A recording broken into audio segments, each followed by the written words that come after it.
Good evening, everyone, and welcome to the Brian Crombie Radio Hour on Saga 960. So I saw this wild article in the Globe and Mail, and it was about why we might want to bring a little bit of Barbie to work and what Barbie could teach us about the workplaces of today. And so I had to reach out to one of the authors because the author is a very impressive young lady in her own right. She is an associate professor and the Demeray Chair in Entrepreneurship. Her name is Madeline Toubiana. Toubiana. I appreciate that. Her research looks at workers, entrepreneurs, and organizations, and has studied the ways in which they are shaped and influenced by stigma, emotions, and institutions. I got to ask you, why did you write an article? You're a really smart professor and academic. Why did you write a book? An article about bringing Barbie to work? I know it was very risky, undermine my own credibility as a business school professor to write an article about bringing Barbie to work. So it was actually a really fun thing to do. And the reason we ended up writing this article, because I wrote it with my colleague Trish Rubottom, is we've spent the last 10 years actually studying the sex industry, and we were studying the sex industry and workers in the sex industry, and objectification obviously is front and center in this industry. And so it was no surprise that we saw objectification in that workforce. But what was surprising, the more we studied and became to understand objectification, is the fact that it is in so much of all of our work. And we saw workers, entrepreneurs changing the way they manage objectification in the sex industry. And we're like, well, maybe if we actually all realized the ways in which we were being objectified at work, then people might actually be able to take agency around it. So we've been thinking about these ideas for quite some time. We're actually writing a book about them. And then when the Barbie movie came out, objectification was boom right there in the middle, but it was kind of just focused on women, which it should be. And I'm not taking the attention away from that. But there was this background element of it happening in the workplace as well, with the cubicle workers and the guys that worker with nobody's name could remember. And so we thought, look at this. This could be a really fun way to point out something we've been thinking a lot about, because it was a fun movie. At least we enjoyed it. So tell me, what do you think Barbie teaches us about the workplace? Well, I think the first thing is that Barbie land, you see everybody is bringing their whole personalities into what they're doing. We don't see if you look at the real world, all the workers were wearing brown, plain suits in their cubicles, no names, nobody's there. And in Barbie land, we see kind of even weird Barbie have this special skills that everyone can appreciate. And later in the end, she comes onto the court. So I think what we're trying to say, that the movie kind of teaches us is that in our work, we can be used for the purpose of others, denied our own subjectivity, kind of treated as passive and agreeable. And if we're not, it means that we're not being a professional, we're not being a good worker. But what if, like Barbie or the president in the movie who comes to the sleepover, we actually brought our whole selves to work, all of our personality, all of the bright colored and weird aspects of that. How might that change? And how might, Brian, that address the worker disengagement problem we see everywhere? Like if you look at the numbers, another recent report came out saying disengagement is still at the highest of all times, especially even in Canada. So could these things be connected? And so I maybe I went on a little bit of a side note there, but that's kind of what we're trying to say we might learn from this context. Okay, so being your individual independent self is one message, that you can be President Barbie, you can be Dr. Barbie, you can be feminine Barbie at the same time, I guess is one of your points. And then also that, and I was shocked at how Mattel allowed itself to be illustrated as all these senior guys that did only what the boss told them to do, nothing else, and wore the exact same suit and looked pretty similar to each other, even if they were of different races. It was unbelievable how similar they all were. And so therefore, corporate world is not attractive the way that they described it, and Mattel should be embarrassed about how bad it looked for them. But then Ken, was I was dismayed and shocked at how poorly Ken was treated. It's true. And Should I I think, take that as the way that females think that they're treated too often? I think that the movie was trying to portray the feeling of what it's like to walk in a world where you don't have voice and are objectified. And so, aside from the point that we make in the article, I think Ken was treated so badly, right? And in the end, they don't fully loop back to this point, because I think an important point in the whole storyline is that combating objectification of women shouldn't come at the cost of doing it for men, or vice versa. Do you know what I mean? So the way Ken was treated is not ideal, and the way Barbie was treated in the real world was not okay. So what's the middle ground? And in the end, when the Kens asked, so can we be on the Senate, and they're like, not yet. Well, maybe they could have said, okay. You know what I mean? I think that when we talk about that experience, it might be an extreme example, but I think that, through speaking with many different women at work, it's a feeling that they have. It is not being seen, not being taken seriously for what they're doing. And I think, the Ken example is trying to illuminate that in a very kind of extreme case way. In academia, we say when you use an extreme case, you try and make very visible things that are implicit and sometimes not quite so visible. So maybe that's what they're trying to do there a little bit. The second point that you make in your article is about autonomy, and that we need to be given real autonomy.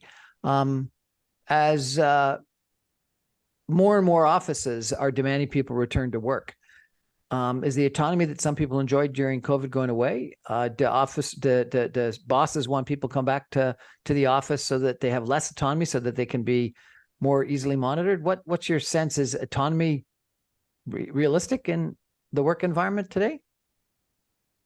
Well, to answer the first part of your question, which is, I think that it is taking away some of the autonomy people found for themselves working from home. Now I know that some of the people trying to bring people back to work are doing it with very good intentions. They want to address the engagement problem, right? They want to bring people back to work. They want to bring people to connect each other. They think that's going to do a good thing. But when people don't have choice, autonomy, purpose that's driven from them, not from somebody else. I'm getting an error on my computer. Then you're not choosing those things. So one of the things that gave people autonomy, and when you're talking about, this idea of working from home, it was about work flexibility. And if we come back to the topic of women or other people in the workforce, having a little bit of flexibility in your schedule can make you accommodate for lots of things in your life. And then it can make you feel you can have more purpose because you have more space and capacity to do what you want. So I think as different workplaces bring people back to work, you have to be sure that you're not taking away autonomy when you do that. How are you making space for that autonomy in the workplace in other ways? Because sometimes people do need to come back into the office and get energized from being around other colleagues.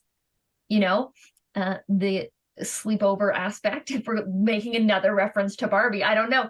I'm not saying that everyone coming back to the office is necessarily bad, but if it's done sort of as this draconian, like everybody's back in or else, you're just going to be taking away autonomy and contributing more to. Well, you study organizations. What do you think? Is this return to work request / demand that more and more CEOs are demanding? Is it actually good because it's going to improve productivity, or is it just a vehicle for more monitoring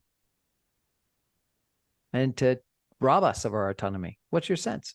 My sense, okay, and this I'll say as my personal opinion, because I'm definitely not representing the university when I say this, is that I don't think it is going to increase productivity at all.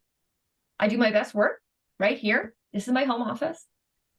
And I do my best work here, and I know many, many people. And as a different research project I've been doing on menopausal women at work, a huge component of their flexibility, like their productivity, was being able to work from home because they could deal with many different symptoms they had and work productively.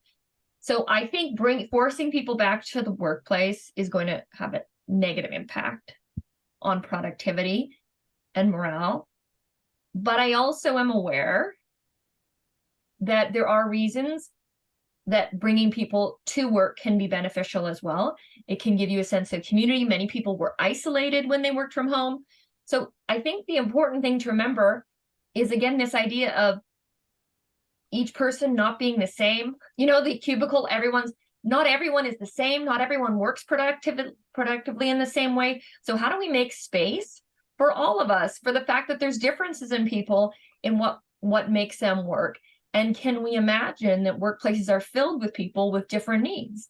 So kind of that would be my response back to you. We're chatting tonight with Madeline Toubiana, Dr. Madeline Toubiana, who is a professor and has written a really fascinating article about what Barbie can teach us about our jobs, about our organizations, about our companies. We're going to come back and we're going to talk about some of her other lessons learned and maybe a little bit about some of her other research. Stay with us, everyone. We'll be back in 2 minutes.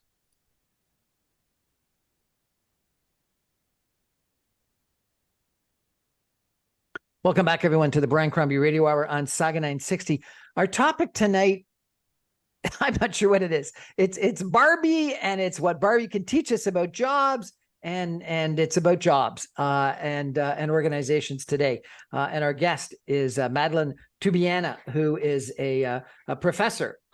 She's an associate professor, the Desmarais Chair in Entrepreneurship at the Telfer School of Management at the University of Ottawa. She's got really quite a very impressive background. She's got a Bachelor of Business Administration at ICM Macquarie University. She's got a master's in Education, Cultural, and Policy Studies from Queen's University, and she's got a Doctor of Philosophy, a PhD in Organizational Studies in Business and Society from the Schulich School of Business at York University. And she's got equally as impressive a resume. She was a research assistant and teaching assistant at Queen's University, Professional Medical Inc. She was a research assistant at the Hebrew University of Jerusalem. She was a research assistant at the Schulich School of Business. She was a research assistant and a PhD in organizational studies, then an assistant professor of strategic management and organization for 8 years at the University of Alberta before she joined the school in Ottawa, the Telfer School of Management. And I got to ask you, you told me earlier that you were doing studies with sex workers? Yeah. You want to know about it? How'd you get into that? Well, it's an interesting story. So part of the background of my work, and you kind of mentioned this before, is that I'm interested in sort of how social change happens in work, in organizations. And my colleague, Trish, who I wrote this article with, was out doing some social justice work on a march at the time where the laws around prostitution were struck down in Canada. And as she was in that march, she called me up and she said, Madeline, this is a very strange situation where the very meaning of what is positive social change is contested. We don't know what is good social change here because some people are on this side of the fence and some people are on the other. And is this work? Is this not work? What's going on in this very contested, stigmatized industry? And so because we were both interested in sort of stigma and social change, we decided to take a very unusual study. As you can imagine, as a business school professor, not many people are going and studying this industry. And we spent about 10 years studying the industry, and we looked specifically at women and transgendered entrepreneurs in the end who were driving this change in the industry, driving positive change. And the interesting thing was, Brian, is that we did all our traditional academic work. We published several articles in those kind of journals, and we're writing a book. But the process changed our own lives because we learned so much from these women, these trans folk who were doing this kind of work, who were fundamentally changing an industry that is the most objectifying that when we traditionally think of it. But they were finding ways to bring their whole selves into what they do in ways that I never could, in ways that I wasn't even doing in my own personal life. So it was a really transformational study, and it led us to think a lot about who we are at work, who is the ideal worker, and what does objectification do to us, and how we might resist it in the workplace to make better organizations and better societies. Kind of. Where did you come out on sex workers, on prostitution? What do you mean? Do you think it should have been legalized? Is it a positive occupation or a negative occupation? Should it be? It's both. It's been what we, and this is a very controversial topic, but what we realized in the end, both of us came in perhaps on different sides of the spectrum, and in order to access the industry, we access it from very different sides. So we spoke with abolitionists, we spoke with pro-sex workers, and over time, what we came to see is that both things can be true at the same time. So Wendy Smith, a colleague, talks about this both and thinking. This idea that the problem in that industry is often that we say either you have been trafficked or it's empowering. Well, both of those things can be true. It can be a horrible industry for many, but then there are a lot of people as well who find it empowering and as a place to express their true sexuality, and is a type of work where they can bring them whole self in ways that they couldn't. So both of those things can exist at the same time in the very same industry. So that makes it a very complex space. I interviewed a professor at a university in Atlantic Canada. Meredith Ralston was her name, and she has written about violence against sex workers. And she started out by interviewing them, and her initial attitude was very negative towards sex work. And then through her whole process of meeting the people, she found that the vast majority of people actually were empowered by the opportunity to make money that they never would have been able to make. And she found them to be students that were making money, and people that were hard done by for whatever life had done to them, and that they were for the first time making some positive change in their life. But at the same time, she found the biggest problem were the Johns that abused them, and the police that disrespected them. What's really interesting about what we found on our study of the industry was the women and trans entrepreneurs who were changing the industry with the ventures they formed. So I can give you an example. I know now we're far away from Barbie, Brian. I don't know if sorry if I've taken. We'll come back. We'll come back. But they found organizations like escort collectives. So dealing with the elements that you talked about problems of they brought women together into a collective so women could have autonomy, control over who they engaged with and when, but also they could have support. So they didn't have to do it alone, because often they're either run by people, so they don't have autonomy, or they're doing it on their own. So we found these very innovative solutions going on in the industry that allowed them to have both support and autonomy. And that's where the ticket dropped for us about the importance of having both of those in all of our workplaces. And so what is interesting is that often when we picture the sex industry, we imagine broken people surviving, and maybe there is some of that. But what we also saw was enormously innovative people with huge capacities to carve out their own humanness in an industry that we would not expect them to be able to. Fascinating. Well, that does sound like it could be a whole nother interview at some point in time. But since you mentioned it, let's get back to Barbie. You talked about this autonomy. You talked about bringing your whole self to work as being examples of what Barbie does. And then you talked about how they, and this is the spoiler alert section of your article, how they freed themselves of the Kens who had taken over Barbie Land. And the way they did that was by effectively becoming a feminist and telling the Kens about how the Kens had objectified them. Tell me about that. Why do you think that's important? That you have to become a feminist. You have to speak about how you've been objectified. Well, okay, so I think there's two parts that are important here, is that you have to be aware of what's going on. And so in that last section of the movie, what's happening is an awakening. And they do it one by one, but collectively, right? So one by one, they go through and awaken and people's consciousness to what's going on around them. And there's this idea in the movie that they were immune to patriarchy, and then so they fell victim to it instantly, right? And so this was the antidote. Awareness was the antidote. And I thought this was really quite a lovely play they did here, because I study a lot about institutions, okay? And institutions are elements of our society that are taken for granted. We don't see them, we don't notice them, we take it for granted. So in the movie, they're talking about how patriarchy becomes taken for granted. And the only way you can challenge patriarchy is by seeing it. And so the analogy we draw to this idea of seeing it and awareness is to actually turn that just at our workplaces, turn that at work, turn that in our organizations. What if we tried to collectively become aware of the things that were going on in the workplace that were preventing us from bringing our humanity into the workplace? So we're calling for a similar sort of awakening to break the taken for granted, to break what I would say is the ideal worker. We want to break that down. If we have awareness about the fact that the ideal worker is a myth, nobody like that actually exists, like nothing that was happening in the real world in Mattel is like how it is in real world, right?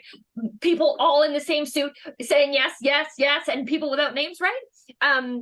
That's but the myth that that's what a good worker is taken for granted. So what if we wake up and say, how might we redesign it? And that's when we come together and have support as we kind of try and awaken that consciousness. But, you know, in your article, you talk about this awareness is crucial, and you separate it out as a 4-word paragraph. So obviously you're really bringing the reader's attention to it. And let me read what you say. You say, the Barbies can only break free by becoming aware of the fact that they've been objectified. After hearing a bit of feminist theory, they break out of the Ken spell and are able to be intentional about the way they resist their individual personalities and autonomy return. It sounds like you think that people need to be shaken out of their current situation and need to confront the fact that they're being objectified somehow, that they don't realize it until someone like Ugly Barbie shakes them out of it. Yes, absolutely. That's what we think. I was trying to say that before, maybe I didn't say it clear enough, but yeah, I think we all need to be shaken out. When you think about this, okay, when I read the list of what makes someone objectified, okay, the core elements of objectification, say I broke them down into 3 categories. You're used for the purposes of others, okay? You're denied your own subjectivity, so you can't choose to act in the way that what you want. You're treated and perceived as passable and agreeable. Now, if those are the 3 kind of dimensions of objectification, this idea that you're fungible, you're interreplaceable, you're replaceable, you're interchangeable with others, can you see that in your own life? What happens if you do? What do you want to do about it? I think that, yeah, we're saying if we think about what it means to be objectified, then we can see it. Then we can fight it. But given your definition of objectified, all those workers at Mattel were objectified. They didn't have any of the rights that you're talking about. The Kens were objectified before they took over Barbie Land, and the Barbies were objectified when they were the subject to the patrimony. Exactly. The patriarchal society. Yeah, the point, so we kind of are playing a little bit and flipping the story around, right? So in the movie, they're paying attention to the objectification of women in the real world, and then the Kens in Barbie Land, and vice versa when it switches over. What we're saying is, if you look at work in the real world, in Barbie Land, those workers are objectified just like we are in our real world. Do you know what I mean? And So so we're treated like cogs in the wheel, that cogs in the wheel, we're right? not And independent. We don't have autonomy. We don't have the ability to make decisions on our own. We don't bring our whole self to work. yeah. So what we're trying to say is objectification is certainly a feminist issue, and it is making, and the patriarchy is real. You know what I mean? I'm not saying it's not, but our purpose in this article is to say, but let's leave that as it is. We got to work on that. But all workers right now are objectified. And what do we want to do about that? When we are facing record levels of quiet quitting and the great resignation and worker disengagement, and organizations want to do things about this. Well, telling people that they have to come back to work and attend more social events might not solve all these problems. So it's interesting that you've made this sort of different definition, I think, or description of objectification than I would have thought typically. So I frankly thought that stereotypical Barbie was objectifying herself and females. Stereotypical Barbie has a body type that is not normal, that is not average, and is the actress that they chose is pretty similar to, if not exactly the same as the original Barbie doll. And isn't that objectifying? Well, what I will say, the fact that she is a stereotypical figure in and of itself isn't objectification.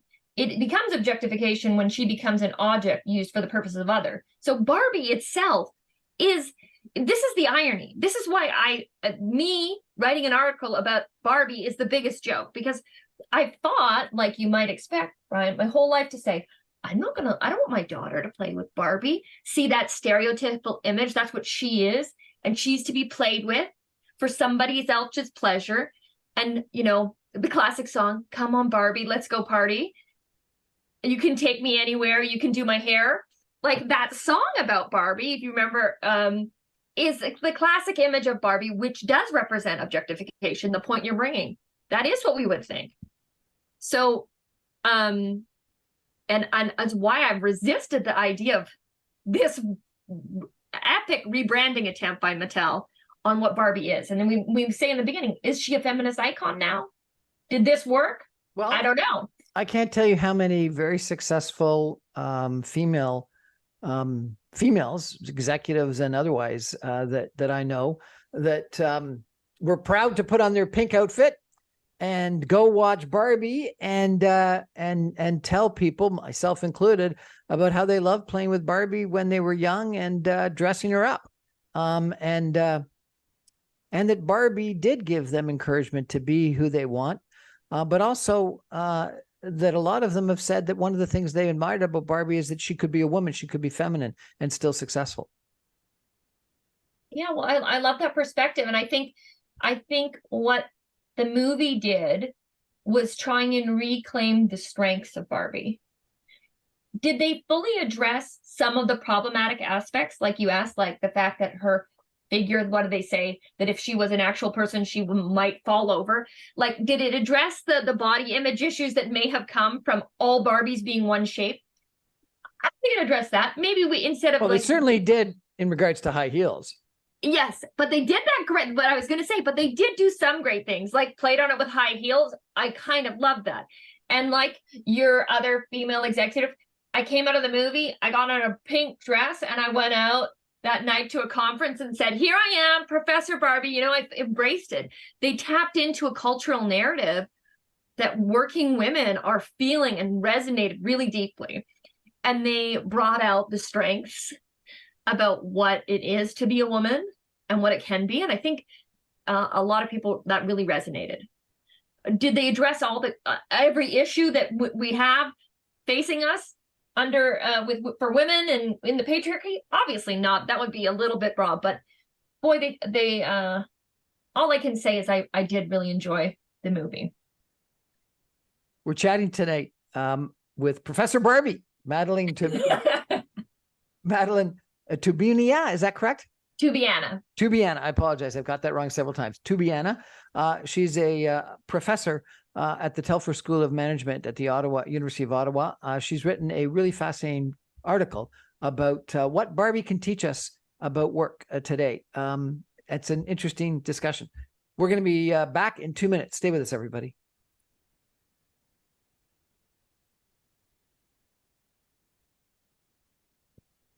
Welcome back, everyone, to the Brian Crombie Radio Hour on Saga 960. I'm having a fun chat tonight with Professor Dr. Madeline Toubiana. She's an associate professor and the Demeray Chair in Entrepreneurship.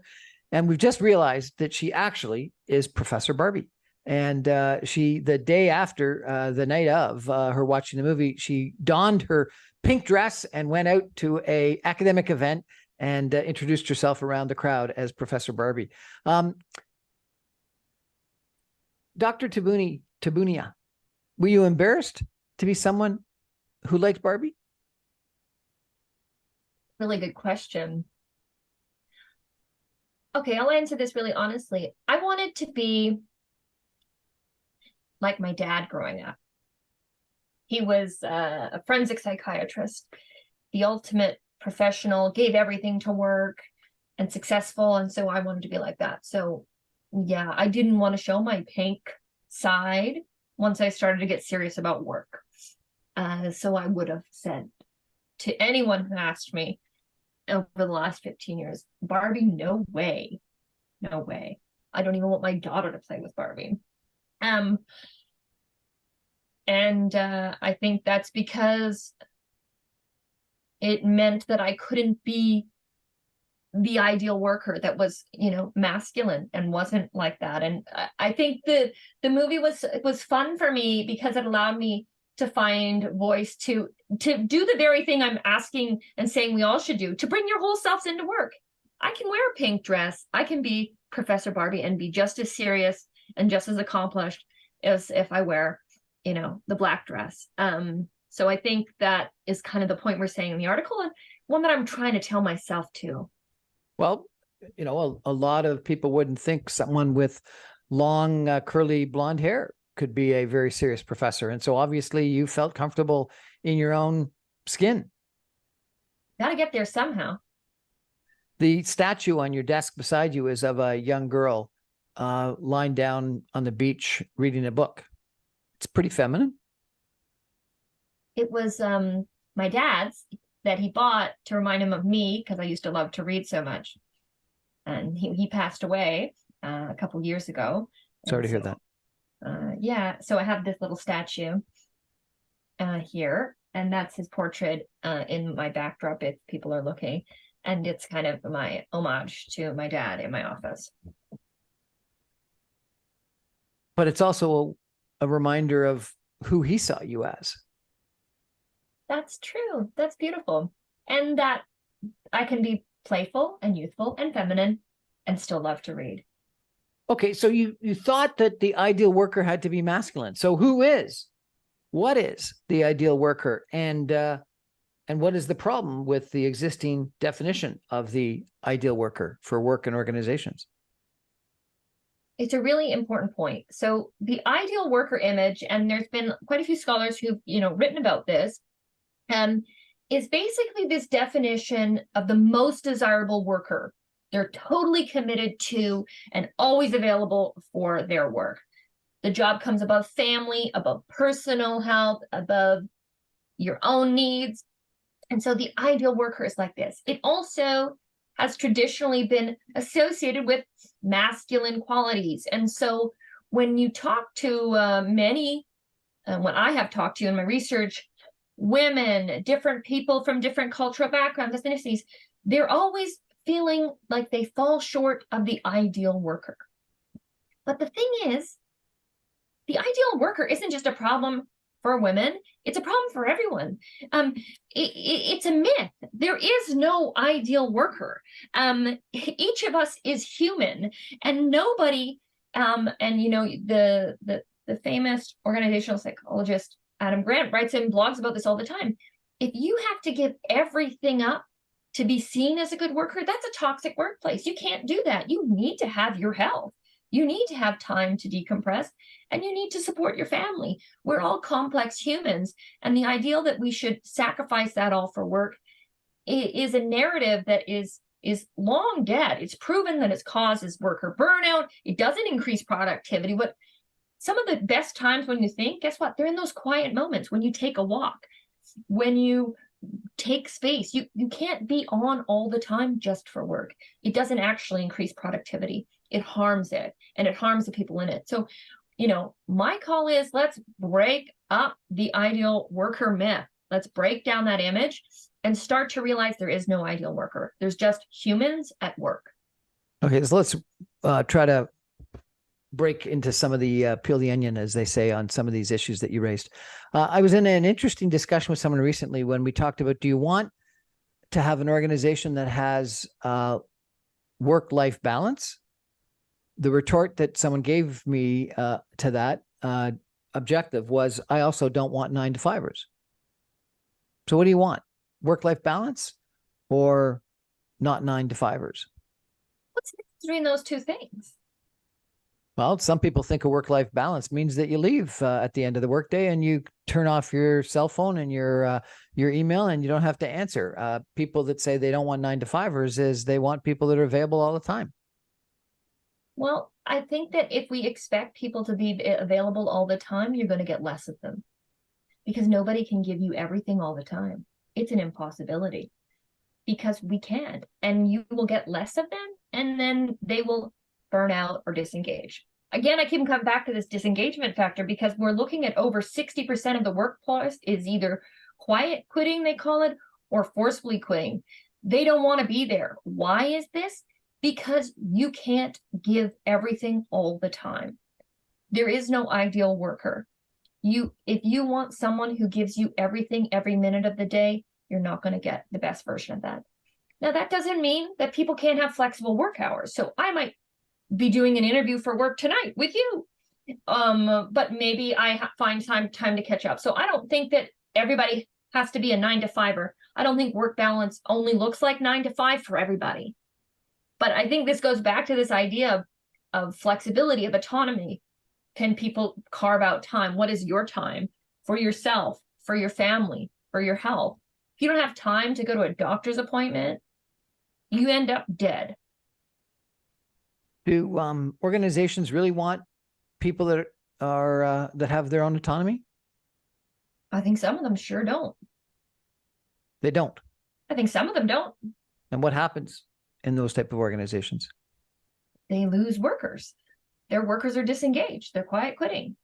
You know what I mean? People need to feel purpose, and a purpose that isn't artificially constructed and forced on somebody. People need to feel involved, engaged, not because they're told to be engaged, but because they are listening to their cares and concerns. And you know what? And I will acknowledge that not every job has the same capacity for autonomy, for this bringing your whole selves in. I mean, when we think about a surgeon, we don't want a surgeon making up new moves with random scalpels in the middle of a surgery. So I recognize that there's limitations to what we're talking about, but this idea that people have no autonomy to bring themselves, to give voice, to have opinion, to have purpose is a problem, I think. I agree with you. And I guess for me, it is this attitude that some bosses, some places want that are, yes, men, just do what I say. And other places where they are willing to accept diversity, different points of view, people that will challenge them, etc. And I don't know if they've done research, but which are the better organizations? I think that when you want to implement something, yes men are probably pretty helpful. But if you want creativity, don't you need some diversity of opinion? Yeah, and I would say yes, and I don't think everybody needs to say yes all the time. If somebody wants to say yes all the time, they're going to end up in organizations that end up in failure because they don't get critical feedback. You need feedback, you need iterations, you need learning. For example, even when I write a paper with Trish, we write it back together. We iterate, right? We say, if one of us just says yes to the other's idea, we don't produce as quality work. And there's lots of research on this. That's not my particular area of expertise, but that shows that diversity, it's harder because people have different opinions. You've got to do that. That takes time. So it does take a little bit of a hit off of things like efficiency, but you get somewhere else. You get further along. So I think where you see the greatest problem of people realizing the benefits they can have are in organizations that are just treating people like cogs. It's all about efficiency and so on and so forth. And realizing that they're burning out their workers, that they're losing the potential for growth and learning, you know? I think that's where you also have big mistakes being made. Exactly. And I think that, you know, when you have bosses, and I'll use this maybe as a political statement, but bosses like former President Trump that demand complete loyalty and yes men, people end up doing things that they regret later on, that are inappropriate, because they're just carrying out the boss's orders rather than actually thinking on their own. I worked for Jim Pattison at one point in time, you know, a very successful couple $1 billion entrepreneur, 100% owned by himself. And someone asked me what the biggest difference between Jimmy and other bosses was. And I said, the biggest difference is with a lot of other people that I've met, in a meeting, they'll speak first. Jimmy always spoke last. Jimmy always wanted to hear what everyone else around the table said before he came to the point of view. And I asked Jimmy about that one time, and he said, well, why would I hire a whole bunch of smart people if I don't want to actually hear what they have to say before I have to make the decision? I'm the one that gets to make the decision. But if I make the decision first, who's going to disagree with me? And I want to hear what you have to say, and if you're going to disagree with me. But a lot of bosses aren't like that. A lot of bosses think that they're the decision maker, they're the smartest person in the room, and they speak first.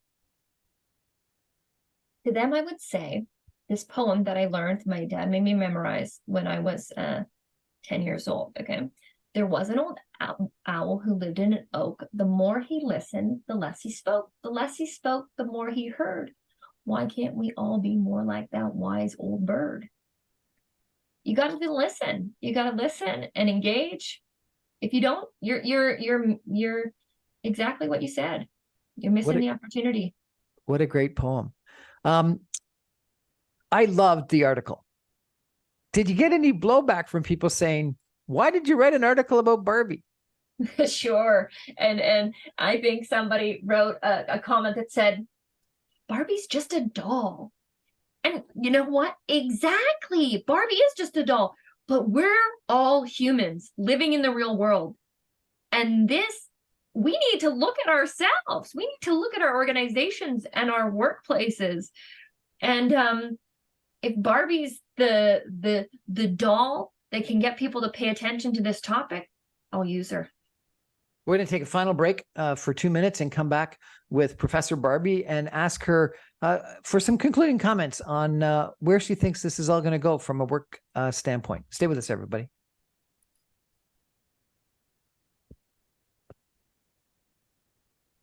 Welcome back, everyone, to the Brian Crombie Radio Hour on Saga 960. I'm having quite an enjoyable conversation, at least for me, with Professor Madeline Toubiana, who is a professor at the Telfer School of Management at the University of Ottawa. She's written an article that I found really fascinating about why we all might want to bring a bit of Barbie to work and what Barbie can teach us about the workplaces of today. And I guess to summarize, you're saying, number one, that we should bring our whole person to work. Number two, we have to have autonomy at work, and then number three, that we need to support each other at work, which is something that we haven't talked about so far. This support of each other. How did you see that being played out in the Barbie movie? Well, you know, in the Barbie movie, you see when they're in the Oval Office, it's this big love fest. It's like, and you're fabulous, and you're fabulous, and we're all fabulous. And obviously, it's like really over the top, like everything in the movie. But the idea that in the workplace, you could have positivity, support, connection from other women in that particular context, they're making it like such a contrast to what could be possible. But we all need support. Nobody can function without a sense of belonging. And to bring it back to some of my other research, we got the notion of support. We saw it in the Barbie movie, but we also observe it in research. People that get through or work through objectification, have worked through to challenges, they never do it alone. They have someone who's their sounding board. They have a support system. They have a community. And that helps them, like in Barbie, become aware, one by one. So yeah, they had their love fest, but they also, like we talked a little bit about before, is that to become aware, to do all this kind of work, they did it together. One supporting each other, each person taking the other person along. So how can we help the people along? Brian, we talked about some of these bosses who didn't want to listen to anybody else. The smartest people that they hired, they didn't want to listen to their feedback. Well, how do we bring people along? What kind of support do other people need to bring along so we can get the changes in the workplace, in the organizations that we want to see? How can we do it together?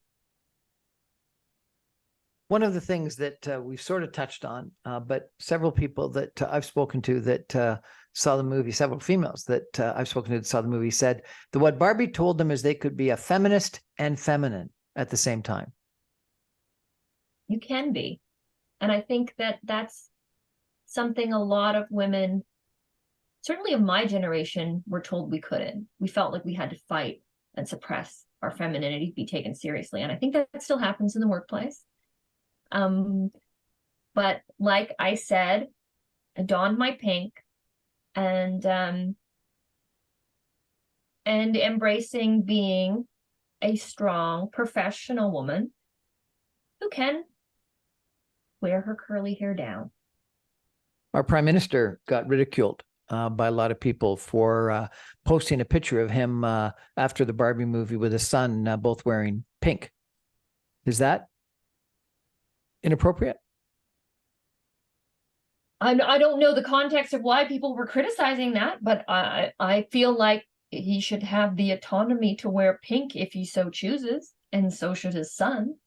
I don't think pink is owned by anyone. Maybe that's a political controversy I'm just walking into here that I don't know about, but I don't know. Why were they upset that he wore pink? I guess because for them, pink suggests that they're less masculine. Oh, going there all the way there. Oh, well, I hope that as many men who want to claim pink claim it and wear it and be happy with it. I took my son to the movie and he enjoyed it.